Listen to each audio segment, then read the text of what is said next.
In today's video, I'm going to teach you how to archive a Confluence space. This process is especially useful if you're looking to clean up your Confluence environment, making it easier to manage and navigate.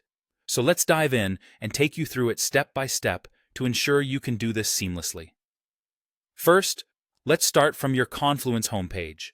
This is your launching pad where you can access all of your spaces. It's important to ensure that you're logged into your account so you can manage your spaces effectively. Keep in mind that the option to archive might not be available if you don't have the necessary permissions, so if you encounter any difficulties, check with your Confluence administrator. Now, from your homepage, locate the specific space you want to archive. You should see a list of all your spaces displayed here. If your list of spaces is quite extensive, you might find it helpful to use the search bar to quickly find the one you're looking for. Once you've found the space, go ahead and select it to access its details. Once inside the space, you'll need to find the three dots, or ellipsis, next to the space name. These three dots are a common feature in Confluence, offering additional settings and options that aren't immediately visible on the main page. Click on these three dots to bring up a menu with several different options.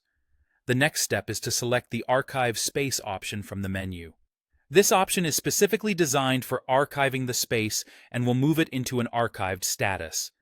This means it will no longer appear in your active spaces list, helping to keep your interface tidy and organized. However, do note that archiving a space does not delete it. It merely hides it from the main navigation. This can be particularly useful if you think you might need the space again in the future, but don't need it cluttering up your current workspace. After choosing Archive Space, Confluence will prompt you to confirm your decision. This is an important step as it prevents accidental archiving, which could potentially lead to confusion later on. Take a moment to ensure that you're archiving the correct space, then click on Archive Space to finalize the process. And there you have it. Your Confluence space is now successfully archived.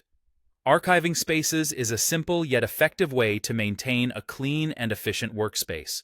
If you ever need to access an archived space, you can find it by using the search function or by navigating to the Archived Spaces list.